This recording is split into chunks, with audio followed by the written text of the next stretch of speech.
Welcome to the Alberta Bound podcast. I'm your host, Sarah Hainsworth, mortgage broker and your guide to building wealth through real estate in Alberta. Today we have the pleasure of speaking to James Torrens, a successful realtor who's killing it in Central Alberta. In this episode, we talk about current market trends in Central Alberta and what sets Central Alberta apart from other provinces when it comes to purchasing investment properties. Okay, welcome to the Alberta Bound podcast. I'm your host, Sarah Hainsworth, mortgage broker and your guide for building wealth through real estate in Alberta. Today, we have the pleasure of speaking with James Torrens, a successful realtor who is killing it in Central Alberta. I can speak to this because I've worked with him many times. Hey, James, how's it going? I'm great, Sarah. Thanks for having me on and thanks for the introduction. Yeah, absolutely. Okay, let's do an icebreaker. James, why don't you tell me one thing, big or small, that made you smile this week? Oh, you know what? It seems small, but they can be big. I've had 3 times this week, I've gotten either referral text messages or, hey, this guy's going to be calling you like before 10 a.m. And it's just super uplifting. It's the beginning of, it's a very small node. Maybe some of these deals will be 8 months into the future, but It feels really good. Yeah. Last night I had a client send me an email and she just said how wonderful it was to work with me and my team. And it's like, you know, you spend your time in the weeds with these clients doing these things. And when they send something like that, it actually it makes a difference. So let's dive into the Central Alberta real estate market. You know better than I do what's going on the ground. I'm kind of in the back end in the finance thing, so I see what's happening. But what do you see right now in your area, really? Oh, that's a good question, just because we tend to get a lot of, I feel like static from outside of just our focal point. So this would be speaking to people within Red Deer, Central Alberta primarily, but the market is still super active. We're still seeing a fairly steady influx of inter-provincial migration, keeping in mind that those are like well thought out plans. So people have gone through selling their home in Ontario. They're going to follow through and move to Alberta type of thing. So still noticing like a fair bit of pressure, mainly in single detached, like familial type homes between that $400,000 and $600,000 range. If they're priced right and they show well, they're still going into multiple offers occasionally, or they're getting a strong offer within the first few days. So what I'm seeing is you still need to be on your toes and ready to go. So like here in Edmonton, that's where that's where I live. We have seen so much population growth. I know that Red Deer, similar situation. Is that right? Are you seeing like the population just in general is growing? Yeah, you can tell just driving around the city that there's brutal. more people. Yeah, actually. I can just even tell by the amount of people at bus stops. And I've been in Red Deer for 20 plus years now. So definitely when it was, much smaller city, still a great community and all that stuff. But growth is part of the game. And you can definitely tell in the last 3 to 5 years, we've had flux. It's busy. Everywhere that I'm going is like busier and busier. One thing that I have noticed is that there's a lot of people coming from other provinces and, they're not buying right away. So they're coming here and they're looking for rental properties. They want to rent. They want to figure out, hey, okay, so it is affordable here or more affordable than where I'm coming from, but I don't have a job here.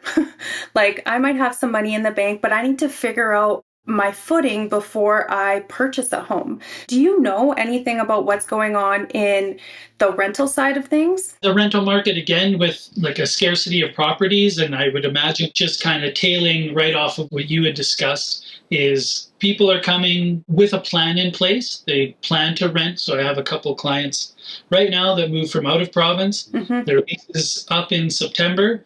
They wanted to be here for, as you mentioned, about a year, get their footing, get your kids in school, figure out what the best areas within the city are, as opposed to being told what they are maybe, or just kind of ending somewhere and maybe it's a nice sunny day and it feels like you found paradise, and it was a bit of an oversight. So Yeah. the rental market is still fairly strong. And again, just tail backing off what you mentioned, and you have those people that are, it's a well thought out plan for them. Now Hmm. they will be purchasing a home by the fall time here, but they've really given themselves the opportunity to ground themselves. Yeah, I think it makes such a difference, like actually being in the town that you're going to purchase in or the city that you're going to buy in, because you're right, like in the daytime it might look great and everything is wonderful, and then I don't know, 8 o'clock rolls around and maybe things start changing, and the atmosphere is different. And yeah, I think it's important to be able to experience the place where you're going to purchase if that's what you decide to do. Now, on the other side of things, there's the investment side. We've kind of created this perfect storm where if you're looking to purchase an investment property, you're not going to have trouble filling it with renters, right? Correct. Yeah, there seems to be a fairly steady demand for rental properties of all types. You put pressure on single detached housing, then people will look to duplex and condo type properties. And so, again, we've noticed a steady pressure on rental properties. And for investors, it's because typically in Red Deer, Central Alberta area, definitely, I'd say our prices are suppressed from Edmonton, Calgary. I send you the MLSs, so Yes, yes. see that just a similar property, you're able to deduce like, oh, in Edmonton, this would be, 550, and in Red Deer, it's 475. So again, in the last couple of years, like keep getting reps, and the more experience I have, I've had now a couple investor clients reach out from Edmonton, Calgary areas because the cap rates are higher. They know that the risk is still quite low because we're not having issues with people finding work, etc. So they're attractive investments that way when they know that it's less risk in terms of capital output and it's less risk in terms of finding good tenants, etc. With a little more runway for that property to appreciate, Yeah. which any investor appreciates, I'm sure. Yeah, well, and two, I mean, like you're comparing just in Alberta from Edmonton to Red Deer or Calgary to Edmonton, like a comparable property in BC or Ontario, like the price is just like it's a lot more, right? Yeah, I would agree. It's very prohibitive. And what you see when you deal with clientele coming from BC and Ontario, we have a way of trying to dumb it down, I think, for our brains to make sense of it. And we go, oh, those people are, who are these people? Well, Hmm. I deal with them on a one on one basis and their families like you have or I have, Hmm. and they have children, and maybe they're both professionals. They've done all the right things. They've saved the down payment. And you just start to look at what are we going to get in Ontario, or what are we going to get in, Kamloops, and what could we get in place like Olds or Innisfail, or Red Deer, Albert. Like it just really opens the horizon for them. I think too, and I mean, obviously, I have my own political stance, but I think with the election that happened, there were a lot of people putting their feelers out and saying, hey, you know what? This politically doesn't fit with my family, and I'm thinking Alberta might be a better option. Is that something that you've seen? Yeah, I mean, to a point, I try not to, definitely when you're Yes. with clients, I don't try to bring the conversation to anything political. And if it does, I really try to lean centrist. Yes. I grew up with brothers, and no matter what, I like to ride the pine a little bit. Yeah. I would argue I feel people just want maybe even to get away from that. Hmm. Alberta does on a day-to-day basis. I don't typically think about the politics of life and whatnot. And Right. you can almost feel like people want to release from that.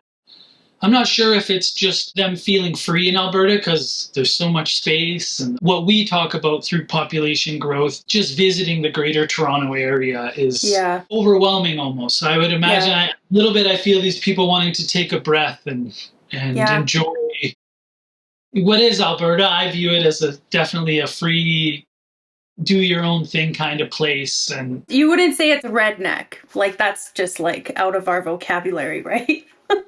yeah, no, yeah. Depends where you're going. So there's some people that, some towns, and I visit a lot of little small cities and towns within Central Alberta, and those people might consider them redneck in the greatest way Yes. because they're really like heartfelt, Hardworking too.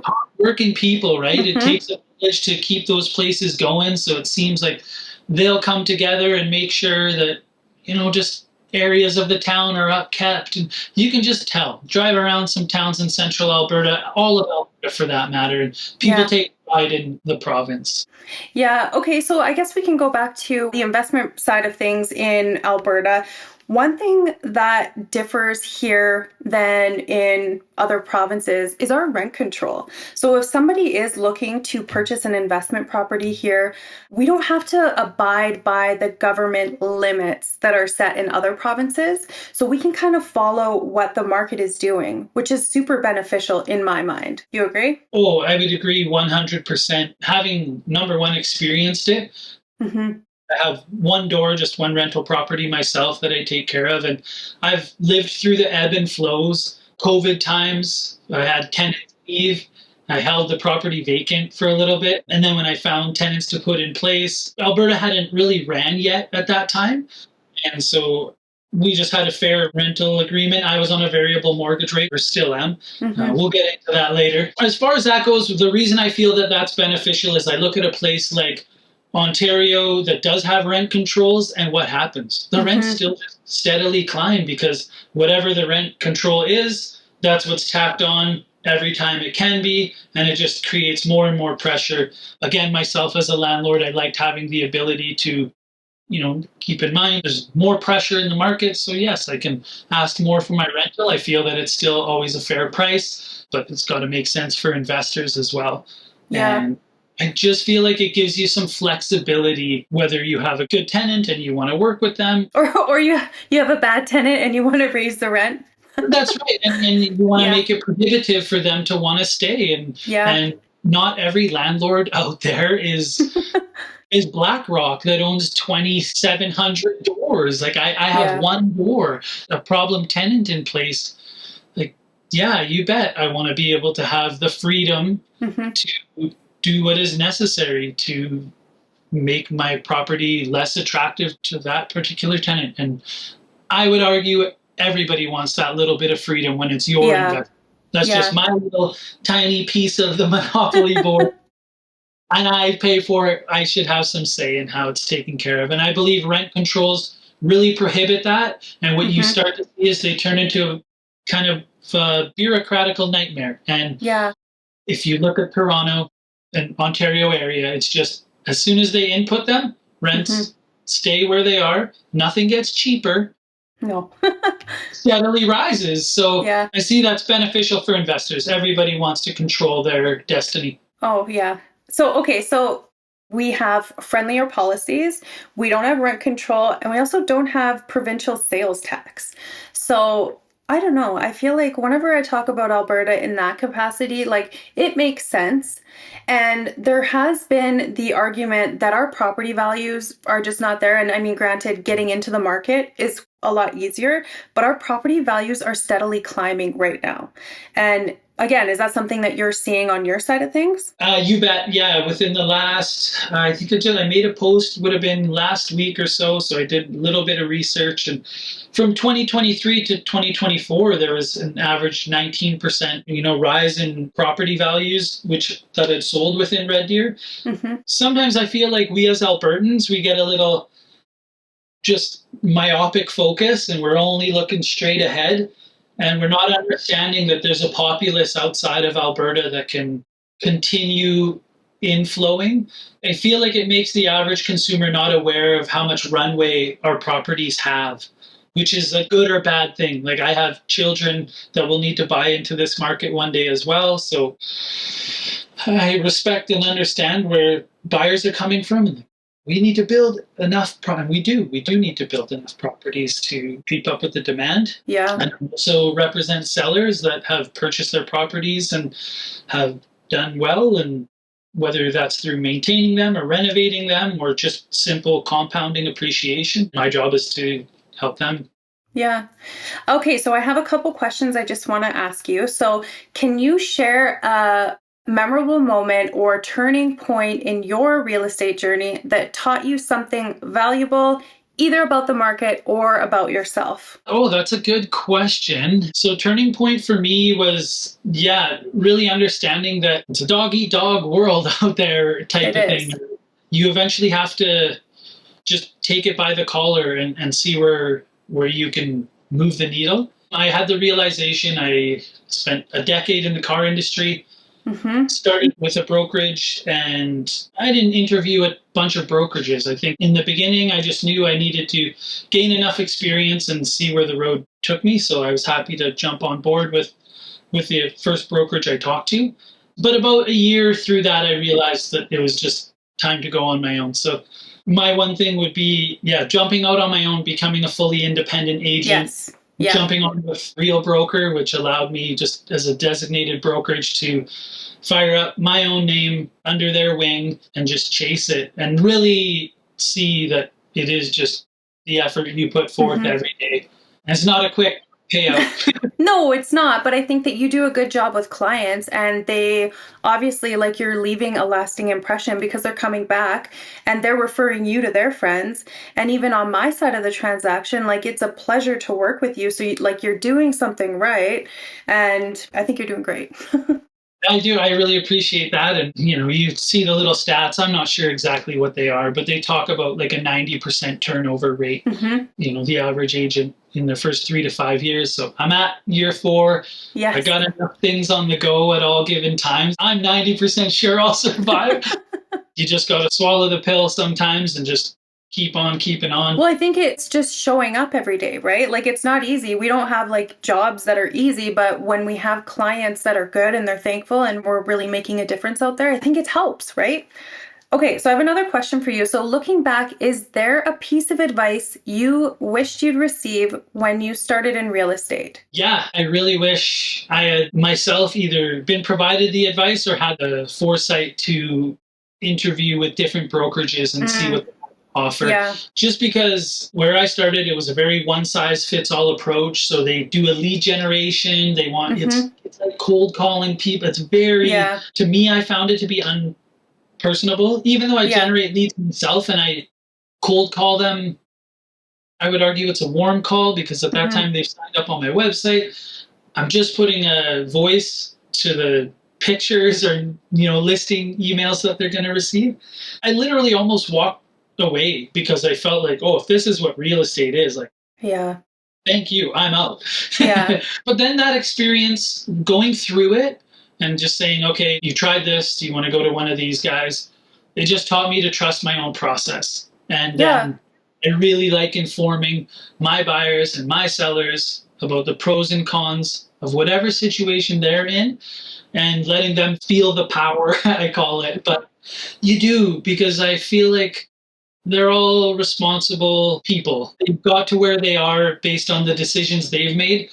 If you're just kind of smoke and mirrors, people, they're going to catch on to it 7, 8 months down the road. And I don't want to be any part of that. Yeah. So that kind of leads into this next question. So what's a common misconception that you see among buyers or investors in Central Alberta? I don't know if it would be like a misconception, but it's almost like a sentiment that people have. The local population, because we're used to, in Alberta, boom and bust cycles, there's a little bit of us wanting to attach to like, well, it's been running for a little bit, so there should be a bust. Yes. And prices are going to come down. My concern for those clients would be the missed opportunities because they have local knowledge of how nice an area like Sunnybrook or Waskesiu in Red Deer is, whereas people from outside of Red Deer, Central Alberta area, don't have that knowledge.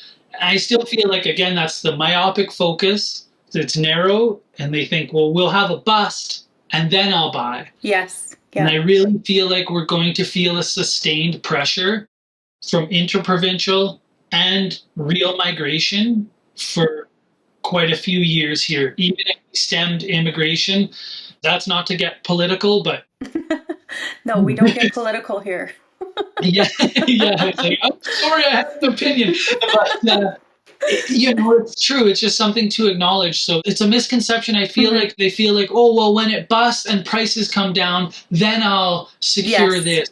Yeah. And I feel like they don't have the understanding of how much runway our properties have, because from 2012 to 2020, I had my rental that whole time, Sarah, and I was asking the same dollar amount for 8 years. That Yeah. place barely serviced itself. Yeah. Now things are different, but that should Yeah. give insight to how property values have increased. Well, I think we're so used to the oil and gas, right? It is boom and bust. It's busy, busy, busy, and then it's not. And I think people think that that's how it is in real estate, especially right now. It's not like that. Like things are pretty busy all the time right now. I'm finding on my side, anyways. No, you bet. You're 100% right. And I would argue if you go back, and this is like not to open up this can of worms, but if you go back to 2008, Mm-hmm. have the housing crisis in the States, what we're seeing now is from that, even though it's 2025, builders are not going to build and hold Mm-hmm. the maximum amount of properties like they used to. The servicing costs are much higher than they used to be. The cost of materials and product is higher than it used to be. You know, what builders have learned, and it's a protection thing, it's not a we want the monopoly type thing. It's just that should we have a bust cycle, a builder only wants X amount of houses that they just need to sell off, and 1, 2, 3, 4, 5, now they're not losing any money. Yeah. If you have 20 and you're servicing those loans, let's be realistic. So they won't put themselves in, and that's creating more of a scarcity issue in the single detached Mm-hmm. area. What I find is when I see a lot getting dug out, the home is built. There's not a ton of show homes. It's got a family in there. And that's from that, I believe. Well, and I think too, with developers and having to jump through all the hoops in the housing market as far as the government goes, I know we are not getting political here, but I think that they put the pause on that too, right? Like they're not able to move as quickly in building. I mean, the demand is here right now, but they're not able to get the houses built. They've got to jump through all the hoops to get the permitting and all that done. I would argue that, I mean, obviously a single detached home is easier to get started and done, but it's at the point where, and even the programs and things available for builders and developers are more in a multifamily or Yeah. condo Yeah. type building. There's not a ton of incentive for them to be building and allocating all their services to single detached properties. Right. And that's just business for them. You know, that part, unfortunately, and that does start to affect the average Albertan because all the properties available are duplexes, condos. And the demand, people are really pushing for single detached homes. Now, when you sell your home in Ontario for 800,000 and maybe only carrying a $250,000 mortgage, you do the math, they come out here. Well, let's talk about that for a second. There is opportunity for somebody who is selling a property in BC or Ontario to sell that property, take the equity, purchase an owner occupied, and then maybe on top of it, they're able to get an investment property at the same time. Like there is such a big difference. You could sell one and buy two. Very common. Yeah. And those are the part, you know, go back to that common misconception we talked about. The average person in Alberta likely hasn't seen that type of appreciation. So it's almost unfathomable to us. It sounds like a fantasy land. Yeah. Trust me, I'm jealous. I meet these people like, so you bought it for, sold it for, now you're buying it. And you get, again, on one part, hey, it's great. It's my job to represent that client. You know, let them know how their gun is loaded so we can go out and point and shoot. Mm-hmm. But I'd be remiss if I didn't think about it like, oh man. But ours are going up. Like I know that they are going up more than ever right now. And so I think getting into the market is the first step, at least here in Alberta. And then, I mean, we don't have the opportunity to sell one and buy two. However, some people in Canada do. And I would love to help them if they need help with that.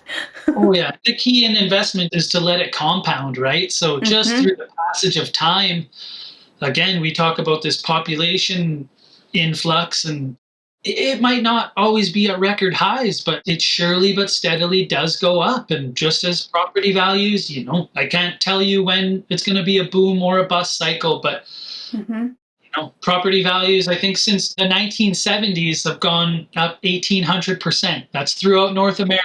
Well, they have those memes out there where it's like the older generation, the boomers, and they're dancing around because, you know, they've just sold their home they paid $30 for and they're selling it for $3 million, right? And a bucket of raspberries they bought it.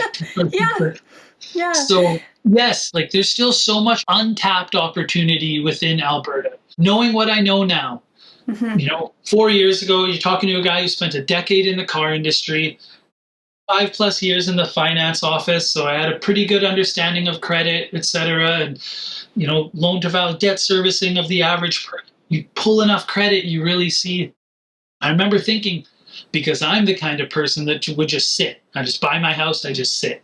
Hmm. And not understanding how much opportunity really is out there. And now that it's my job, profession to find opportunities for people, depending on their position in life and what they consider an opportunity. And that's just opened my eyes that Alberta is really an untapped resource with a Yeah. ton of runway. If you even go to the oil and gas sector, even though that is a boom and bust cycle, it can have them. Alberta has all the infrastructure built. We're humming Yeah. right along. Even if it slows down, we're the quickest to come back. And tale as old as time. Yeah. Okay, so I have some rapid fire questions that I've got together for you. I'm going to ask them and hopefully hopefully you can answer them. Okay. So this is a true or false question.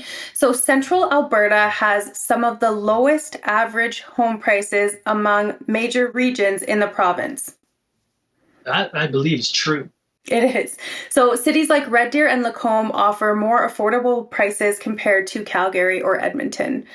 Okay, so number two, the rental vacancy rate in central Alberta is currently below 2%. Ooh, that's close. I'd say false, but it's got to be close. It's true. And so It is. many central Alberta communities are experiencing tight rental markets with vacancy rates often under 2%. So if you're thinking about buying an investment property, like go where the people are, go where the need is. And I think it's definitely something that's happening where you are. Oh, 1,000,000%. Just from having my rental property, I'm part of a landlord group on Facebook, and I just keep an eye on things. So when someone mentions that they put up a listing, and I just was reading a conversation, and the lady put up a listing. She had 58 inquiries in the first 24 hours. Oh my So gosh. yeah, Wow. that's my little litmus test. And I was Yeah. like, okay, well, it's still Yeah. quite busy. So I guess I Yeah. should have said 100%. I thought maybe it would be like 2.9 or something, but Here's another question. So, true or false? You can find everything from lakeside cottages to city condos in central Alberta's real estate market. that is true. You Yes, can it find is. it. And I think specifically, I mean, they're talking about Sylvan Lake. Sylvan Lake is one of the most beautiful lakes that I've ever been to. And the properties, they're there. They're not as affordable as let's say, in Red Deer, but they still are comparable. And Sylvan Lake is beautiful. Sylvan is, so again, I'll touch on my time in the car industry. I spent about a decade working at a dealership in Sylvan Lake. Hmm. And I found it initially, first few years, to be very much a summer town. In the last 10 years, really taken off and become quite desirable. And yeah, a lot of Edmonton Calgary traffic on the weekend. People love to go there. It's a quick little getaway that you still have cell service, you still have all the amenities you come to expect, but still kind of a small town nice feel. I feel like they've done a great job with Lakeshore, despite Yes. some people might feel like it's like, hey, you got to build for people to come. And people do come. Like it is busy and it is beautiful and it's spring fed. So you're never going to get that blue algae, which is also something that in Alberta sometimes can happen. So it's our favorite place. We're out there all the time in the summer. So Oh yeah, shout out to the big move. You got to get ice yes. cream. Yes. Okay, so last question. So Lacombe was once named one of Canada's prettiest towns and boasts a thriving heritage district. That's true.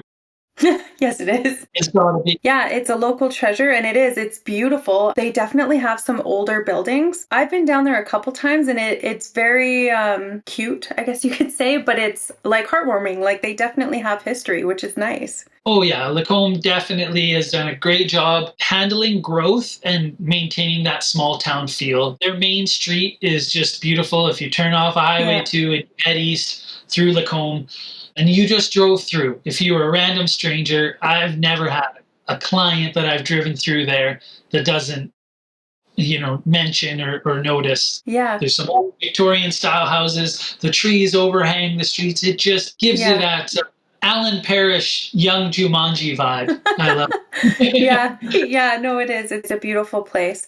Okay, so let me ask you, what is your advice for listeners looking to get into the market in the investment side of things, in the investment market in Central Alberta? On the investment side of things, yeah, I mean, your standard steps 1 through 3 is, in the background, like work on your mortgage approval. Make sure you. Yes, get pre-approved. Yeah, sorry guys, I'll beat that drum all the time, and the reason for that, and I just dealt with it with a really good client I like, and he was just sorting it out. And my fear always when people don't have a pre-approval in place, the Murphy's Law, you find the perfect place, you're not ready, you can point your gun, but you can't shoot. Yeah. And somebody else comes and scoops it along, and then it feels like a loss. Yeah. So my step 1, get pre-approved. Step 2 is start paying attention to the rent rolls and the prices in throughout the area, and just start to study the city. And then step 3 is really boots on the ground. You need to have that pre-approved place, know what cap rate you're comfortable dealing with, keeping in mind the higher the cap rate, the higher the risk, typically. And that's just going to go from all things to area and, the types of tenants you'll be looking to occupy your premises. So is there a time of year that is best for this? Like, do you guys see it slow down a little bit over there, or is it kind of constant? So in the last, just as we mentioned during question time, there's less than 2% vacancy here. Yeah. So right now, this was the steadiest winter I had in real estate. And whether or not that's from, 3+ years at that time of banging the drum, just getting busier throughout winter, I would argue it's a mixture of both. And there's just a steady influx of people and demand for properties. We're not seeing that typical seasonal ebb and flow. Yeah. Your mom and pop sellers that have lived at their property for 12, 15, 25 years, they're going to wait out spring when their property shows the back. But in terms of investment and potential, these things remain true. But sometimes somebody selling in December might be more motivated to sell. Yeah. But there's multiple buyers out there ready to scoop that up. So yeah. If you could leave our listeners with one golden nugget, either about home, life, or real estate, what would it be? Oh, home, life, or real estate. I know, very broad spectrum there. For myself, like I said, as independent agent, I just really love beating that drum. It's really opened up this responsibility in life that just how much you are driving the bus, so to speak. And so my advice to anybody is, if you're working with someone, make sure you're confident in it, make sure they're confident in you. I would say go for it. I would say have the gusto to put yourself out there, put yourself in a position. There's risk involved in everything. So whether it's purchasing a property or it's finding a new career path in life, which I was able to. Just do it. Yeah. I think that's Nike's slogan, but just do it. Yeah. It is. And for myself, it is, because in some way, there's opportunities and insights on the way that you don't get to see unless you start taking that path. And so even if it's about purchasing a property, you got to reach out to someone, you got to talk to them, because we tend to have too much of a narrow focus and we want confirmation bias in our brains. So we want to tell us our thoughts are already right. And man, conversations with other people or going a different direction can really open up opportunities. Yeah. Yeah. Opportunities or sides of life, perceptions that you may have been unaware of, that are very refreshing. As the Monday to Friday grind gets at you, it's a nice refresher. So if you're thinking about something, do something. Yes, I like it. Thank you, James, for coming to Alberta Bound. How can clients find you if they are looking to purchase an investment property or just get their foot in the door in Central Alberta? You can reach me anytime, obviously on my cell phone. It kind of lives on my hip, 403-877-1868, and via just my email address, jtorrensrealestate@gmail.com. And then, of course, on socials, Facebook, James Torrens Real Estate, and Instagram, Jim the Realtor. People started calling me Jim, and I like it. Yeah, I like it too. It sounds great. Okay, and I am Sarah Hainsworth with Emerald Mortgages, and you can find me at emeraldmortgages.ca.